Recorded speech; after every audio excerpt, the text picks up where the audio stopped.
Phil, you look great, and we are live. This is so good. Hey, everyone, my name is Ray Hewart. I, of course, am with the one and only Brad Hughes, and we are live for our Sunday weekly warm-up, streaming exclusive in our private Facebook group over at teachbettergroup.com. Friends, I know we have new guests every single week, and I know that so many of you love seeing new and former faces that you are very well connected to. Guys, I feel like I'm living out one of my dreams today. This is Dreamless interviewing Phil. I stalk him on social media kind of as my part-time job, and now we officially get to chat. Friends, we'll be right back after this intro. Feel free to put your comments in because we are live, eager to talk to all of you. Tell us your name, where you're watching from, and also, of course, if you have any cool stalker questions for our guests. We'll be right back.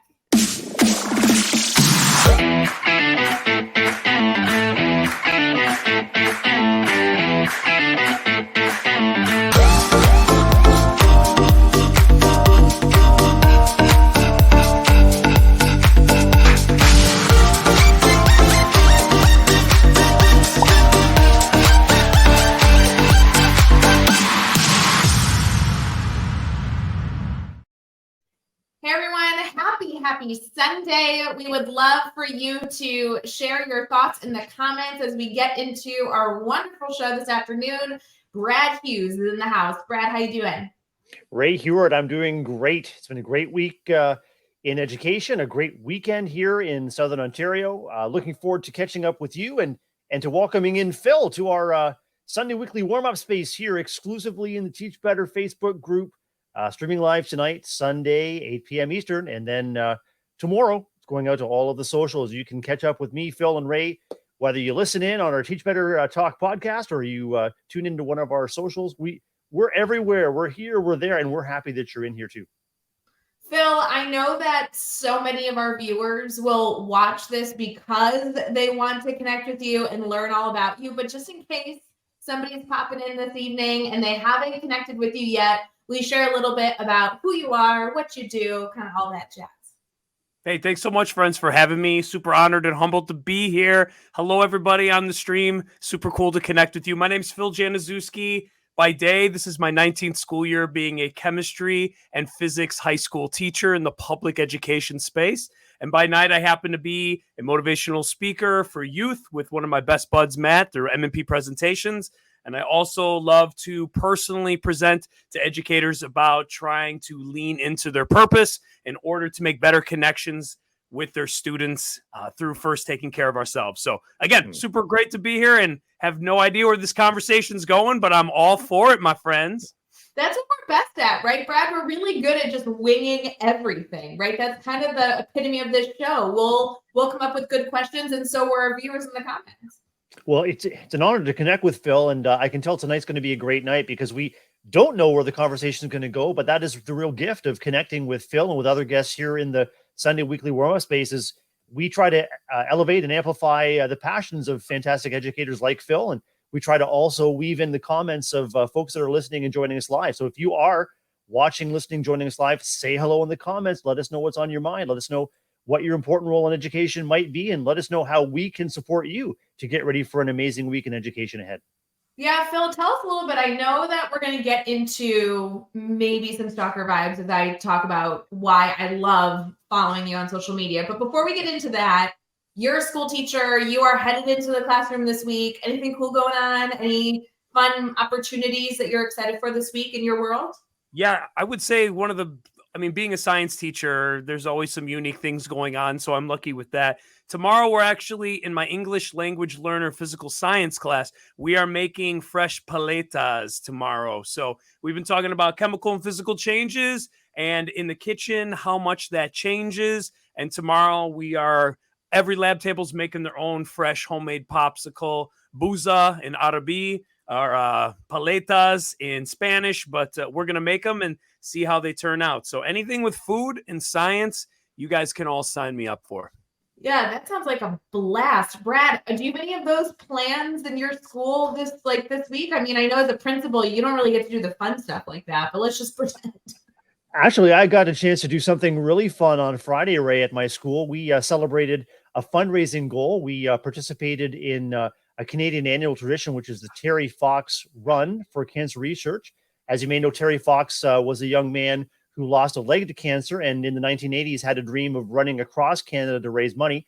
Terry's run from the East Coast was cut short in Thunder Bay, Ontario, about a third of the way across Canada when he tragically lost his life to cancer. But now, every year, annually, schools and communities honor Terry Fox's memory and spirit and organize fundraising runs. And so, long story short, dessert was on me this last week, Ray. I agreed to a pie in the face if my school could surpass their fundraising goal.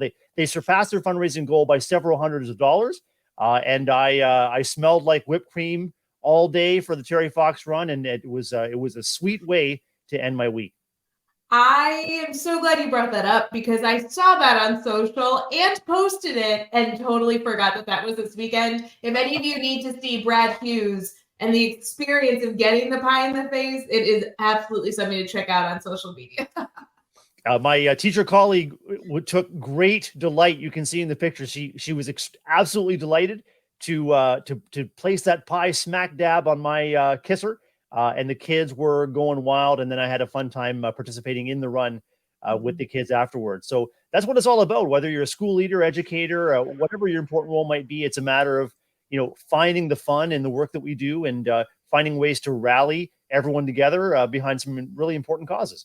I feel like, Phil, you don't know anything about that. You know anything about sweets or having fun in the classroom? Like that must not resonate with you, right? Because on social media, I mean, you are the most boring person ever, black and white. You're really sad, always negative.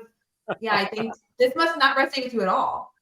Yeah, because I'm all those things, I was really shocked to be invited on the show, but thank you anyways for allowing me to explain myself. No, right, huge kudos to you, Brad. Yeah, totally lying, Phil. You have to tell us about why people may enjoy following you on social because you are the exact opposite of everything I just said. Thank you kindly. Fully received. I think one of my personal passions and purpose is to create and spread happiness. And I think it's overlaps with a lot of my personal signature strengths, things I like to do that not only fill me up, but hopefully fill others up too. So yes, I'm all about digging into positive psychology and finding ways to not only thrive in life, but make it more enjoyable as well. So, ooh,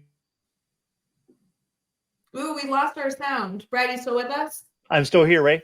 Oh, Phil, we lost our sound. Can we get you back?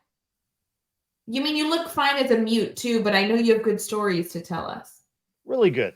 I know. While he figures out the audio thing, I just have to tell you, Brad, I can sing Phil's praises while he figures this out. If you guys are not following Phil on social, here's what I love. Full of energy, full of color, and always looking to do good for students and for teachers. Definitely something that would resonate with this community here. Phil, I don't think we have your audio yet. He's going to keep looking that up. And we, fingers crossed that we're going to get that audio back. Brad, I think we should transition here to our Sunday strategies. This is where we get into the fun of our conversation and also get into those tips and tricks. You ready, friend? Ready to go. We'll be right back.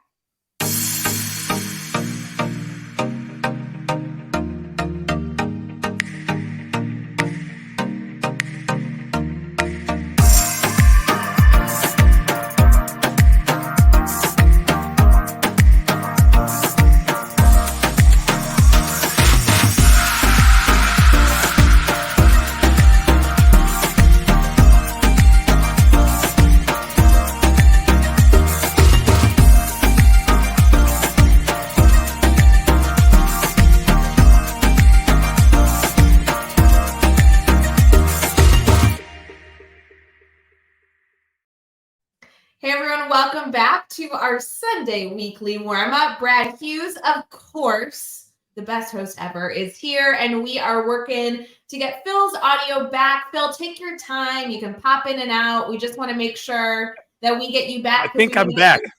You're back. Love it. Perfect. He's back. Wonderful. See, You just need a So good sorry, commercial. guys, about that, but No I stress. needed a commercial break. I was too excited. Exactly right. Too excited. Before we get into too much, our Sunday Strategies is always a place where we can ask questions. Brad, one of my favorite phrases that I've learned from you is bringing those problems of practice and brainstorming. Also, any insight or inspiration we can get from people that can help us persevere throughout the week is a big deal. Phil, I'd love to start with you. If you don't mind sharing, how did you get into education? Why is this space the space that you enjoy so much? Yeah, thanks for asking that. I think majority of my life I grew up loving cooking and the restaurant hospitality world. Dove into that, and by 17 years old, after working in numerous restaurants, I realized that that was just something I loved as a hobby, but not a career. Lucky for me, Ray and Brad, I had an amazing chemistry teacher my junior year of high school, and he knew me so well, and I felt comfortable. Told him I'm a hot mess. Everything I thought I was going to do now is up on the rocks. I don't want to be a cook anymore for the rest of my life. I don't want to be a classically trained chef. And he said, you know what? You seem to really like school. I said, I love it here, actually. I love coming every day. He said, you really seem to like science. Said the same thing. Yeah, I really do. I really enjoy learning science, how the world works. He says, I don't know. Sounds like you might be a good candidate to be a teacher. You could be in this space the rest of your career, teaching, being part of high school. And I know that sounds to a lot of people like a horrible thing, but to me, it made complete sense. And it was like a light bulb. I immediately went to my guidance counselor, went on the track to figure out how do I become a teacher, went to Illinois State University, which I think, Ray, you know all about. I got proud Redbird right there for y'all. Okay. Yes. And Brad probably doesn't care at all. Not a Redbird, but that's okay, Brad. We love you. And I got my degree in chemistry, secondary education certificate from ISU, and probably been teaching since 2005. So I'm in year 19 now, and that's the rest is history, I suppose. So good. Brad, are you a baker at all? Oh, for sure. Yeah, I love to bake. I love to cook. I love everything. I love everything about the kitchen, whether it's Italian, Thai, Indian, American, Canadian, and lots of baking going on. Are you a fan of any of the shows? Like I'm thinking of the Great British Bake Off, Phil and Ray. Are you a fan of any of the cooking shows that are on cable? Always good. Always good. I love to put everything that is cooking on in the background when I'm trying to do something in the kitchen because I have no skill. I can pour cereal really well. If any of you need a buddy, I got you. That's good. Ray, do you add I'm the ready for long breakfast. pour with the milk? Like lots of flair over that cereal. The long pour and the short pour? Yeah. Well, sure, but I don't want it to get all over the counter. So when I say long pour, it's kind of like, it's good. It's in the bowl.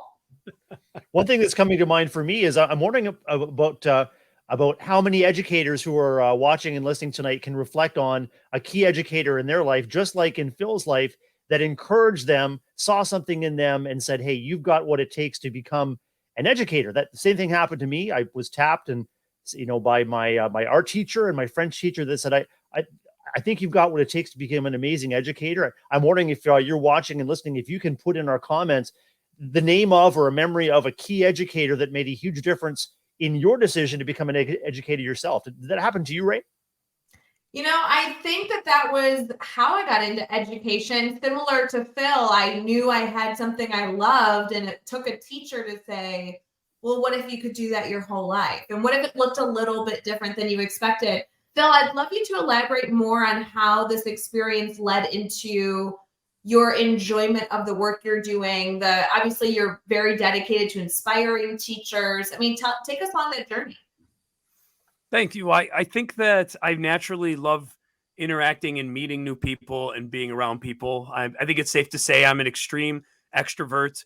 When other people may be exhausted after being around people for a long time, I tend to be incredibly energized by it. So I think that naturally I've always been wired to be around and interact with people. And my favorite part of teaching is and will always be the human connection side of things. Don't get me wrong. I absolutely love science. I love the topic and how it explains the world, but my absolute favorite part is to get to know my students, connect with them in hopes of being not just a role model for someone, an adult, a grown human that really enjoys their job and pours a lot into it.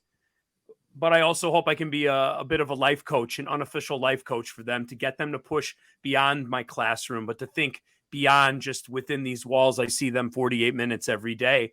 And I think just the older I've gotten, I'm only 40, but the older I've gotten and the more I've been in this career, I just think it's more and more of my purpose and passion is to try to help people meet them where they're at and try to push them a little bit further. And it used to be just in the classroom and in the hallways with high fives and extra communication. And then as the world of social media changed and became more and more prevalent, and then I think COVID exacerbated that even more, I feel like I really started leaning in more to media because I found that a lot of my students were connecting with me that way for that life coaching portion.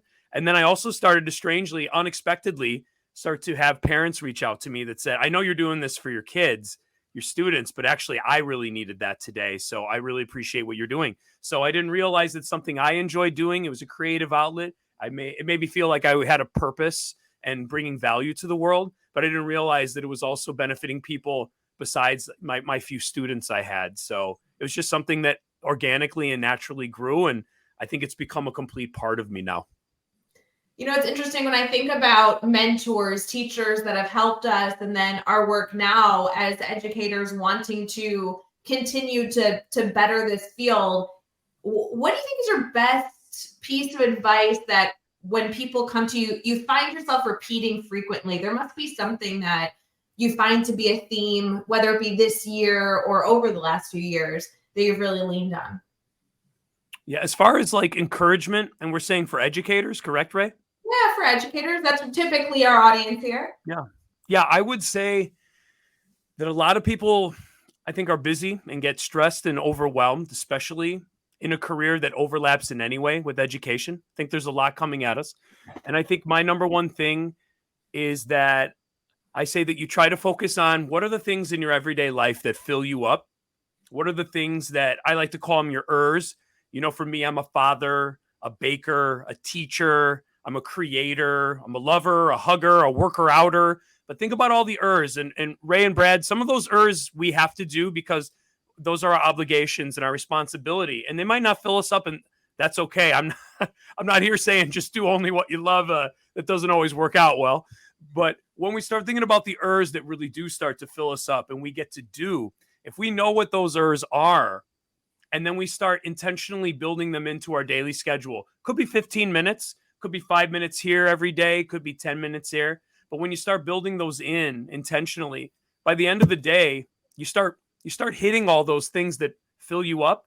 And then when you have the other parts of our life that are important and valuable, but maybe just drain us, it doesn't seem as overwhelming. We don't seem as drained. We don't seem as depleted, because when I lay my head down at night, I think, man, I got to hang out with my kids. I got to make a good dinner and eat with them. I got to work out. I got to listen to music. I got to listen to a podcast or an audio book. And again, those are all the things that fill me up. All of us have our own different recipe for that. But when we are intentional and we pump the brakes on just existing and focus on what can I really put into my day, all of a sudden we start getting more energy. And then that's the best part, I think, guys, is once we find our signature strengths and build them in, that's when we can really start giving to the world. And I think that's why all of us were drawn to education. We're naturally givers. We naturally like to pour into people, whether that's young adults, little tiny kiddos, whether that's supporting educators. We pour into others, but if our pitcher is empty, it's hard to pour in. But if we can overflow that pitcher, now we're talking. Now we're cooking with grace, if you want to quote Lainey Wilson. So good. I'm thinking so many of us educators are passionate about our profession. And like any profession, we run the risk of defining our own personal success and along with that, our own well-being about how well we are doing at our jobs. And like you're saying, like each of us is rich and complex inside and outside of the school building. And we have all of those ers. And I'm really excited to hear you preach and promote honoring and respecting all of the rich things that go into our lives that feed into us as educators, but also mean something to us outside of the classroom. Yeah, I would. Well, thank you for that. I think once we do dial into that, we start to really notice what does deplete us and what fills us up. And every day I go to school Monday through Friday, and there are so many things that fill me up. But you know what? I won't be the first to admit probably ever, but I don't like grading labs and papers. I don't enjoy that. Now, is an important part of my job? Absolutely. Is feedback super important and valuable? Yeah, of course. And I do that, of course. But do I feel drained after, doing 60 labs? Absolutely. But having that workout in the morning, 3 points of gratitude, eating breakfast with my kids, I built up my bank. I built up my resilience. So now I can push through that, and not just push through to get through it, but to do the best of my ability. And that's what I mean. When we all start digging into our good stuff and we build it in, we really can push and pour into people even more so. So it's beautiful. You feel better, and then you feel even better because we can give even more. So the more intentional we are about that, I can't say it enough. I think the more value we can bring to ourselves and the world. I think this challenge is so necessary. There's so many different ers that I know we have. I'd love to challenge our friends in the comments. We see you. Thank you for watching. Thank you for those hearts. We're seeing them flow in. Do us a favor. Do a commitment right now. Really not for us, but really for yourself. Tell us 3 of your ers, and then we can dedicate some time throughout the week to figure out the rest. Maybe you have 5, 6, 10, 12, 20, who knows? But I would love to see a commitment from our viewers right now. Tell us 3 of your ers. I think that's such an interesting way to get us started, fueled, and really intentional for the week ahead. Brad, if I had to challenge you to give us 3, what are your ers right now? Top of mind. Just 3, partner, a father, and creator. Creator's great for you. That's such a good one. I like that. Phil, I think this is a really wonderful tactical strategy. What else do you find that you can challenge our viewership with, that you really see some good action steps coming from the work you do? I'm a huge believer, and once we take care of ourselves, our foundation, a lot more starts falling into place. So a lot of personal growth that I've gone through is focusing on that. And that's what I can only speak to from my experience. But I would say a lot of people benefit from a great night's sleep, from some good exercise in some way, and from something well balanced, And I think that so many of us, and I find myself included in this is not coming from a high horse in any way, but I think the days where I'm depleted and tired, I am more snippy with my students. I'm definitely more reactive than proactive. I'm definitely less of a problem solver. And friends, as we all know, our entire jobs revolve around consistently problem solving little and big issues and little and big things that come our way. So that foundation is so important. And I think because we are naturally givers, because we tend to be family people, tend to be here for kids, we tend to give everyone else the energy first. But if we really reverse that, we could give even more, but it's hard to let go of. There's guilt. There's also, Ray, I've gotten into this with many of my coworkers. I think there's a lot of unfair biases on how women are expected to behave in a family versus a male, and therefore it's seen as more selfish. And I don't think we can ignore that. I think those are all really important conversations. And the more we can have of that, the more we can open our eyes to that. I think the more people will be willing to stop the brakes for a little bit and say, you know what, you're right. I got to cut this out. I've got to declutter this from my life. I got to get a little bit more sleep so I can take care of me. And that way I can be all those things even more so and not feel guilty about it as well. Yeah, it's really interesting you say that, because I think when we bring people onto the show on a weekly basis, whether they're new faces or very familiar faces to the Teach Better community, Phil, right or wrong now, just so you know, your family, you're totally in trouble now. You're forever in our Teach Better family here. So that's how we operate. But one thing I see is there is the drive, the passion to try and give the best piece of advice that's going to change the game, right? Like I fall into those Instagram and Facebook ads all the time. If you do this, if you buy this, everything's fixed. And sometimes we forget about the simple, essential things like getting a good night's sleep. I mean, how nice of a reminder that you don't need to go buy anything. There's not some dream lesson plan that's going to fix your stress level this week. There's not some pill or patch that we're going to prescribe so you're all set. But truly, can we dedicate some time to getting a good night's sleep as often as we can this week, right? There might be a late event, might be an early morning, but can we do it more often than not? And as simple as that sounds, that's challenging. It's hard. Yeah, it takes intention. 100% takes intention, and always easier said than done. And I think that's probably the most common criticism that's you brought my way. And I fully take that on. I'm not saying this is super easy. It's an easy idea, but to follow through 100%. There are so many things that pull at us throughout our day and our lives, and that's completely understood. But when we start focusing on those ERs, and I think a lot of people might stop and say, I have no idea what my ERs are. I've got to get my kid to basketball practice. I got to grade these papers. I want to catch one episode on Netflix because I deserve that. I've worked hard. I got to cook a dinner. And the list goes on and on. I don't have time to focus on those or think about that. But once you plant that seed and you start thinking about it, you may realize, oh, actually, I do love creating or making dinner for my family. And when you notice that and you're more aware of it and you reflect on that a little bit, you can actually enjoy it as opposed to it's just another thing, and remind yourself, oh, wait, this is actually something that fills me up. So sometimes it creates a little bit of a mindset shift, which can allow us to energize ourselves even more accidentally without even realizing it. Hey, Phil, I've got a couple of ERs that are coming to mind, and one is September. We are turning the corner on September into October, and a lot of our educators have been hard at work for 6 to 8 weeks now, depending on when they return to school. And this is the time of year when that energy is being depleted. That tension can be ramping up. And I know that you're promoting looking within and achieving balance and looking inside for the things that will keep you going. I wonder if you can think about your role as a connector within your school building, and how do you encourage others to look out for one another to build each other up? And what advice might you have for colleagues or even for school leaders to keep a keen eye out for that low energy, high tension kind of thing that's happening this time of year? And how can we fill people's buckets up when those buckets might be dripping a little bit right now?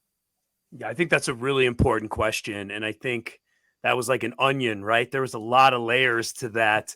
So the first thing I would say, maybe by being a teacher, giving a tangible example. In years past, I've created like a little quick thing called 3131 Fit, where I just encouraged any of my coworkers for the 31 days of October, because I don't know about you guys, but once that Halloween candy starts showing up around the house, baby, it is a train wreck for me. I got a bad sweet tooth and I don't need that in the house, but it's going to be there and I know it. So what we used to do is a little bit of 31-31. Try to find 31 minutes for all 31 days of October to just be a little bit more active than you would be. That could be, everyone's got a different definition of that, right? So Brad, you were running or raise money for cancer. Kudos to you. To some people that might be walking, to some people might be getting to the gym, whatever that is. But when you find little ways to do that and you create whatever it is, a little hashtag, a little email chain, you can create camaraderie, you can create support, and you can create, a little bit of competition. Like, oh man, Brad ran a 5K yesterday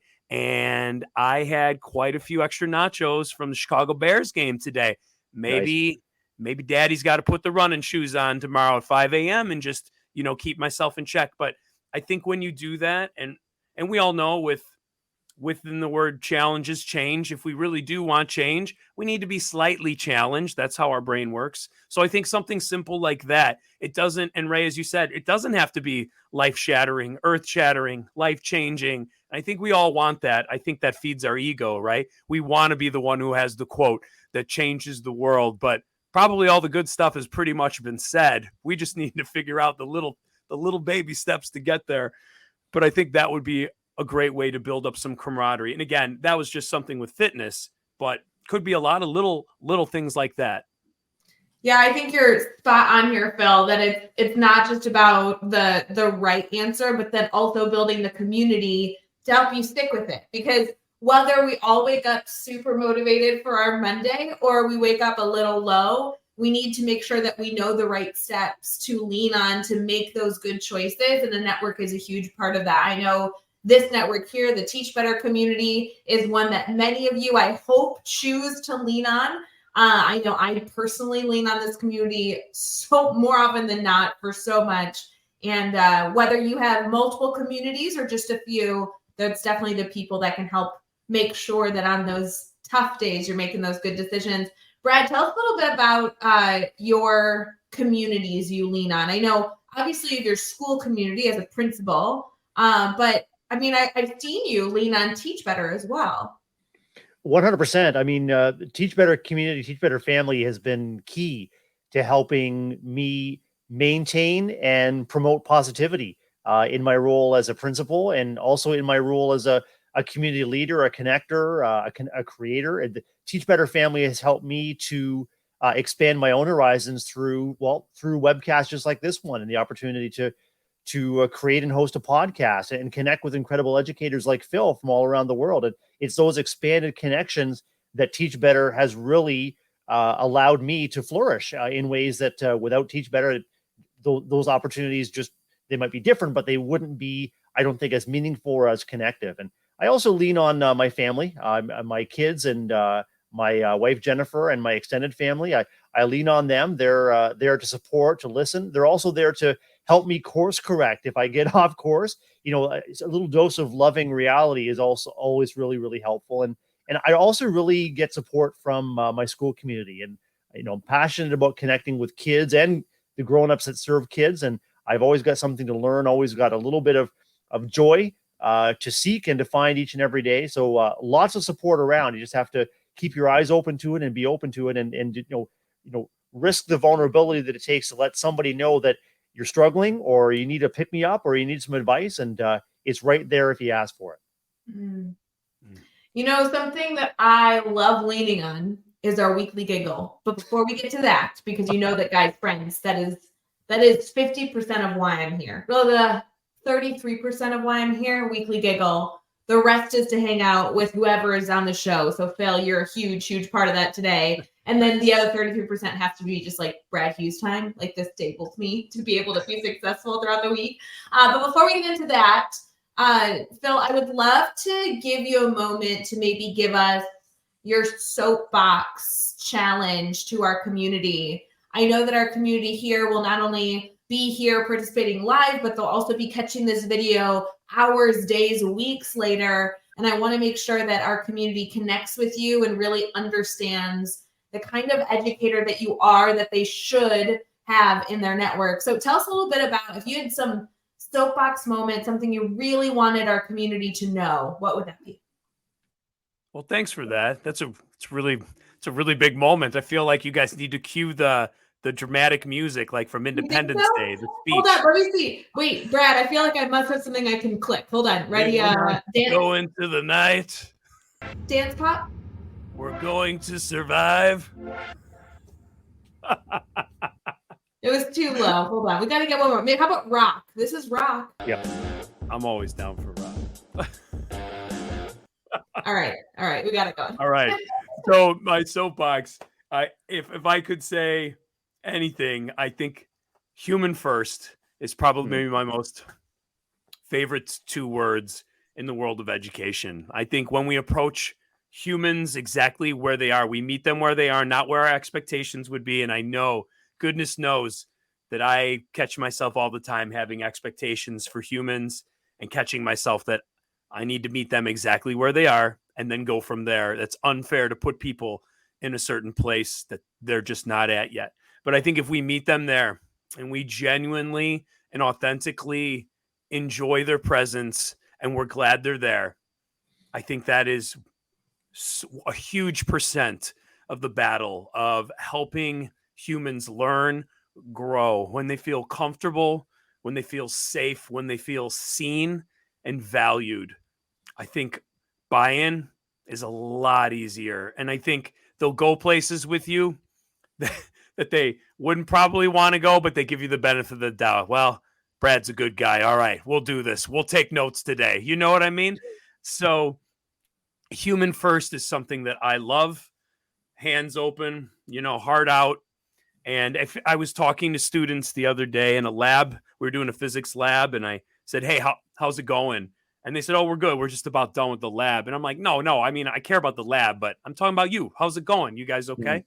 And they just said, "Yeah, you know what? We are good. And thanks for asking. I feel like when you ask, you really mean it. You don't just say that because you feel like you have to." And I was like, "Well, first of all, we got to unpack that, but thank you. Second of all, why do you feel that way?" And I do. I feel like they know when I genuinely feel, and I'm glad for them. So when you do the human first, and then as we've already talked about, and I've beaten it down already, guys, but when we take care of ourselves, we can start being less reactive. We can check our ego more at the door. And goodness knows I have an ego, as I am narcissistic at times. So I'm never on my high horse saying, look at me, this is how it's done. I check myself all the time. But when I do that more, man, do I connect with kids more. And I swear they're doing so much better because of it and able to learn. So human first, take care of yourself, give out that love, and I think it'll pay dividends in the long run. So good. We'll be right back for our weekly giggle and our today celebration.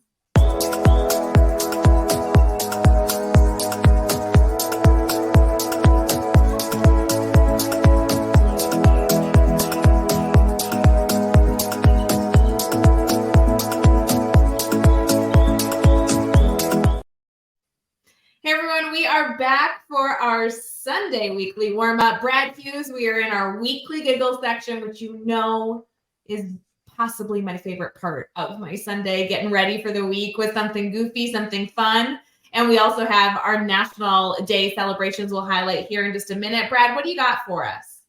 I've got a picture of me really, really worried about this pie in the face moment. And one of our viewers tonight said pictures or didn't happen. So I'm hoping that you and Phil and everyone watching get a giggle out of the delight that my colleague Jennifer there on the right is taking in putting a pie right in the middle of the principal's face. We had about 250 students, parents, and other guests taking on this moment in honor of our Terry Fox Challenge. And there's Jennifer's delight at a pie in the face for the principal. And then I had to do my special moment there, my little dab of whipped cream, if you will. So had a really great time. And thanks to everyone at Grandview Public School for the support and the enthusiasm, and just a wonderful, wonderful day at the office, all in a day's work of a principal here in Ontario, Canada. Brad, that was such a perfect weekly giggle for this week, because I know the whole point of this section is to give everyone just like a feel-good moment. Sometimes we pull in news stories or different great stories that we catch online, but it's so fun to share a personal one, and that is one that I will save and refer back to when I need a good giggle. I think that's a good one. The next thing we have, always have a pie at hand. You just never know when you might come in handy. Love it. Other holidays that we can expect this week. For many of those in the Jewish faith, you have Yom Kippur coming on Monday. So you might have some students that either are absent on Monday or fasting. So keep that in mind. We also have National Daughters Day, National Lobster Day. I feel like that's got to be a good one. Later on this week, we have Better Breakfast Day, Johnny Appleseed Day, and who doesn't love a good National Pancake Day that's coming to you on Tuesday. Wednesday, we have some looking here for Ancestry Appreciation Day. And who wouldn't love ending the week on Friday with the one and only National Coffee Day? Always good, always good. So may you all enjoy those coffees. I will tell you that on the Today Show this coming Friday, you might want to make sure that you listen, because we might be having a plan to hand out free coffees for those of you that are active and participating in this Friday show. So we'd love to have you all a part of that. Before we go, Phil, would you mind sharing how everyone can stay connected to you? I know I will forever encourage them to follow you on Instagram, but in case there's anywhere else that they should go to check you out. Thanks, Ray. Thanks, Brett, again for having me. Yeah, my name is Phil Januszewski, friends. If you just Google search my name, I'm obnoxiously everywhere, but I'm on Twitter, Instagram, TikTok, LinkedIn. Just search my name. It's at Phil Januszewski. And also, if you search positivegrowthlounge.com, I'm also there where you can connect with me, and I get together and create a group of positive educators where we lean on each other to work more on our ers and take better care of ourselves so we can pour into others even more so.